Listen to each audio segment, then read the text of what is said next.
Hello, welcome to another episode of the Bionicle Inspiration series. I've got a special one for you today. Normally I spotlight multiple builders across the episode and showcase many different people of different building talents and things like that. But today I want to specifically focus on some TOA revamps here. Now I've wanted to talk about this dude for a while because this little series of mocks is really cool, and today just felt like a good day to do it.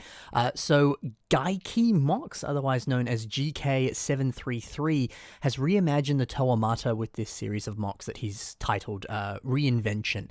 Now all these are different versions of the TOA are like phenomenal. So I really wanted to discuss them in detail here in this episode. So we're just focusing on one builder today, but we'll go back to the traditional format later, but a little bit of change is always nice. So let's dive in and talk about some incredible revamps of the TOA and hopefully give you some inspiration if you want to reimagine the characters yourself. So let's start off with Leewa, and of course this is built by GK733, or Gully Mox, however you want to pronounce the name, and I'm just saying that because all of these are, I won't repeat that later in the episode, but remember, he's a good builder. So right off the bat, I love the professional look of all of these builds. There's something about them that's just so refined and pretty and just cool to look at. One thing immediately that grabbed me is the axe that Leewa has here. It's great to see a scaled up version of that original piece, but I love all the black details on it. I imagine an element of that is because some of those pieces don't exist in green, because sometimes some of your finer little tiny detail pieces in green are not that common. But regardless, I think there's something about it that looks more pristine and pretty. And given that these are that sort of reimagining or reinvention, it just seems like an appropriate detail there. So I really like that. I also love this foot design. So it uses a few of those wedge plate pieces on the front there to get that slight little angle to it. And I love the inclusion of that 2x2 round donut tile piece that's just on the side there. Very much mimics the original shape of that original foot piece, which you can see on the original model, of course, or any of the TOA for that matter. And I love this. I always enjoy seeing people rebuild a existing Lego piece using multiple different pieces so that either A, like this, they can build it at a larger scale, or sometimes it just looks cool. Like, that's a great foot design. Obviously, it's very reminiscent of a TOA foot because it's based off of that, but there's no reason you can't slap this on one of your own mocks. It's just a lovely design, and just it's so cool to see that piece reimagined with multiple parts there.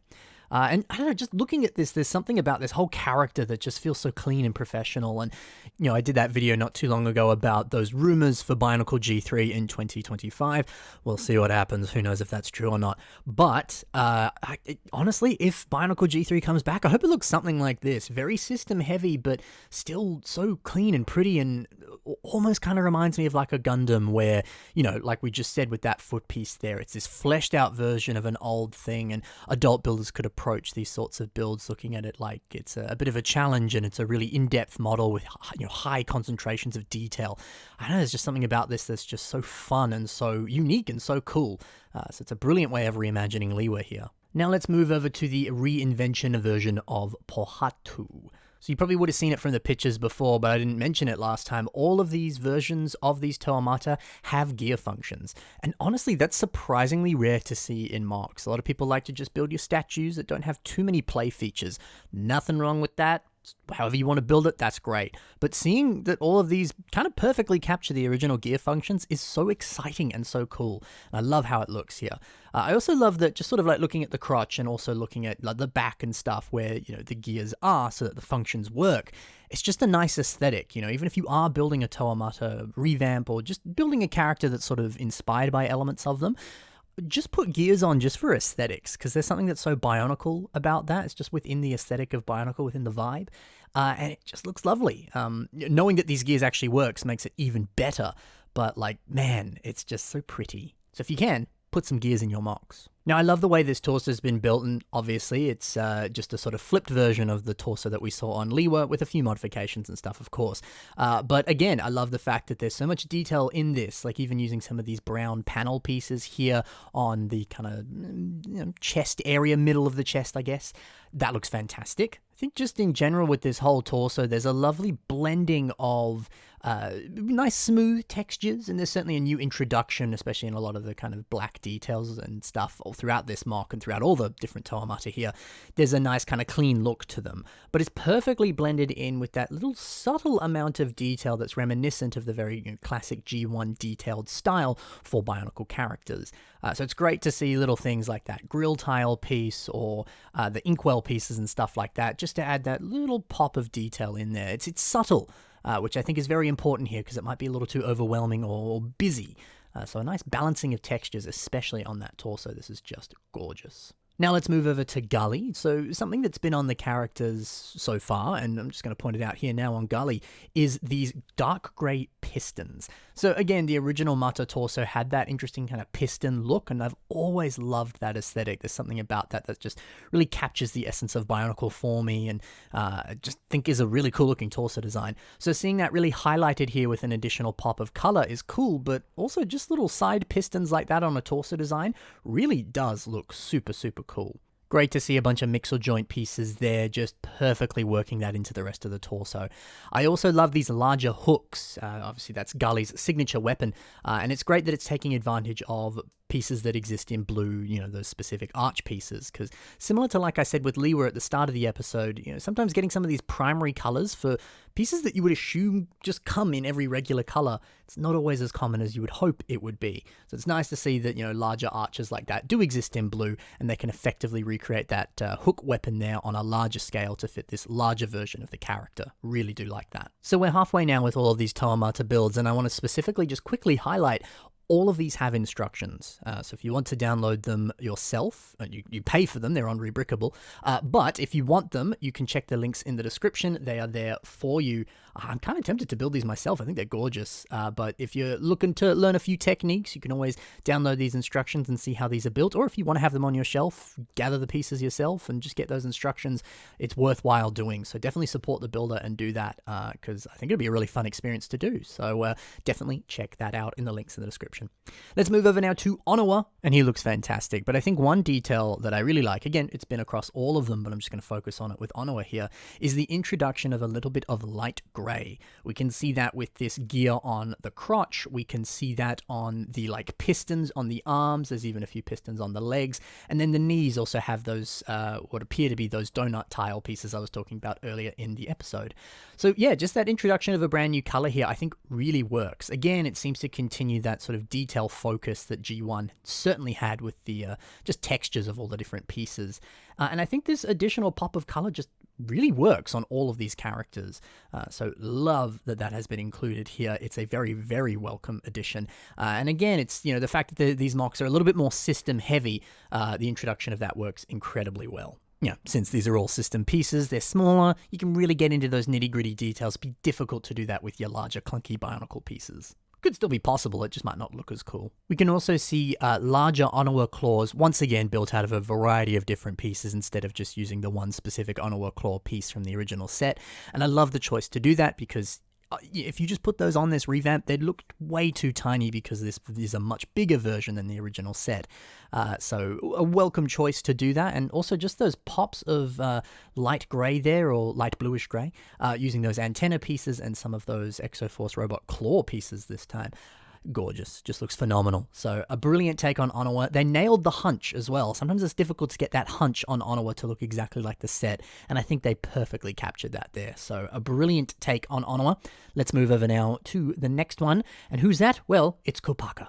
So something that really just immediately grabbed me with this version of Kopaka is the sword. I love how that looks. It looks almost identical to the original piece, but just on a bigger scale. And certainly a piece that's playing a big role in capturing the look of that piece are these interesting sword pieces that come in white. They appear in a variety of other colors too, but thankfully they appear in white so that they can perfectly recapture this sword.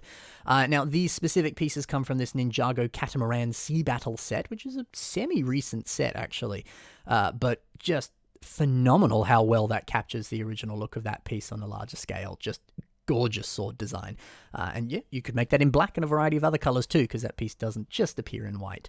Really, really cool. Now, we were talking before about those light grey additions. Of course, this version of Kopaka doesn't have that, but also Kopaka had light grey limbs and stuff, so they kind of just blend in. It technically does still have that, it's just not a new introduction of a new color, But I kind of like that those pieces haven't been given, a dark bluish grey coloration on Kopaka instead. They are just purely light grey. And I think I like that for a kind of meta reason, The personality of Kopaka, he's a lone wolf, he's independent, he's kind of edgy. And I like the fact that of all the other characters, he's the only one that kind of sort of doesn't have those light grey highlights. Yes, they blend in with the rest of the colour scheme, I understand that, but he still stands out in that sense. And I think that's clever. So it's interesting how a little subtle detail like that can kind of sort of communicate just a little hint of personality. So if you are building a TOA team, maybe you could make some sort of conscious choice like that to communicate some sort of personality trait of the characters. It's a subtle thing, but I think it goes a long way here and just looks really cool. I also love these arms and these legs. Again, very reminiscent of the original pieces, but just built using multiple different parts to capture the essence of that original piece, but just pack it full of so much detail. They just look gorgeous, and especially the more kind of piston-focused designs of it. I love it, and that's just such a good reminder too of the power of system pieces. Even if it's something as simple as a few studs or some lightsaber bar pieces, just slapping them on there, it can just look so good. So definitely something to consider. And finally, let's finish off with the man, the myth, the legend. It's Tahu. So he's got that larger fire piece here, which appeared on the Tahu Stars set, but also came in a few other different sets with some slightly different colorations and things there. But a great piece, and certainly fitting for this larger version that is much bigger than the original Toa Mata Tahu set. But this kind of just reminds me in general, just, you know, a good reminder to keep up with different pieces that are coming out in new sets and things, and just having good knowledge of the pieces that exist. Because, you know, immediately what comes to mind is that larger flame piece that we're seeing here. There's the one on the Toa Mata Tahu set. There's the system one, which is a little bit kind of smaller than the one that appears on Toa Mata Tahu. And there's the traditional flame piece that either has the notches on the side or doesn't. Or you get that little tiny itty bitty flame piece, which also comes in solid colors instead of like trans orange and stuff.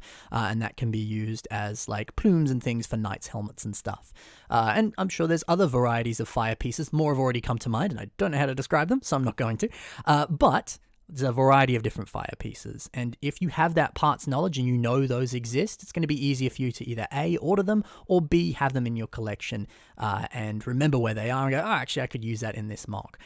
So parts knowledge is always really important. If you don't know a part exists, it's a little bit less likely that you're going to be able to use it in a mock and then have some sort of genius part usage, or just, you know, play with something a bit more unique and stuff like that. So parts knowledge is an important thing to have, and I don't know if it's necessarily like crucial to this mock, but it's certainly something that came up when I thought of that flame piece there. So something to consider. So Tahu certainly looks great. Very similar to all the other builds, but, you know, that was the majority of early Bionicle. They were kind of just copy-paste with, you know, slight variations or different color schemes and stuff like that. So it's nice that he's very similar in that sense here. But one thing that I really enjoy is the fact that his fingers can pose now, because use some clips and then the traditional Exoforce robot arm piece. A much-loved piece on this channel. And it's great that because of that, the fingers can pose, which they originally couldn't on the actual set. So a fitting detail, that's for sure. And of course, those gear functions, always looking cool. There's a lot to love about this revamp of Tahu, and a lot to love about all these different reinventions of the original Toa Mata. So